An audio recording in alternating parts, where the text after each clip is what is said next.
एक गरीब दादी की कहानी बहुत प्रेरणादायक हो सकती है। यह एक कहानी है जो विशेष रूप से उन लोगों को प्रेरित करती है जो कठिनाइयों और गरीबी के बावजूद भी संघर्ष करते हैं।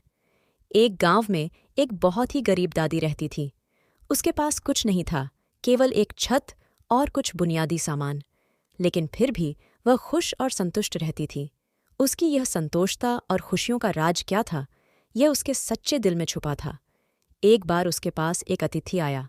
यह अतिथि एक समृद्ध और धनवान व्यक्ति था। वह दादी के घर में आकर व्यापारिक विवादों के बारे में बात करने लगा।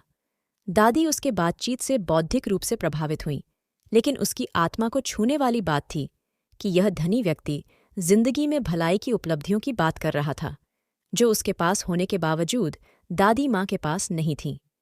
दादी ने अपने अतिथि को गर्मी में पानी पिलाने के लिए अपने आस-पास के गांव के कुएं ले जाया। जब वह कुएं की ओर जा रही थी, तो उसने देखा कि कुएं की पुल्लिंग स्थिति बहुत ही खराब है। वहां एक बच्चा खेल रहा था और उसके पिता कहीं नहीं थे। दादी ने उस बच्चे को समझाया और उसे पानी पिलाया।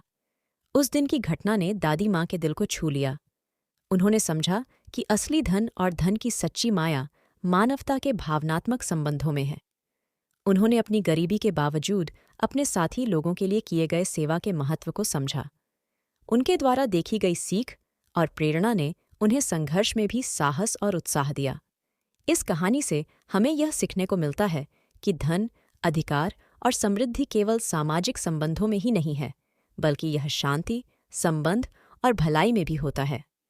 गरीबी के बावजूद भी एक इंसान की सच्ची धनवानता उसकी भलाई के लिए किए गए नेक कार्यों में होती है।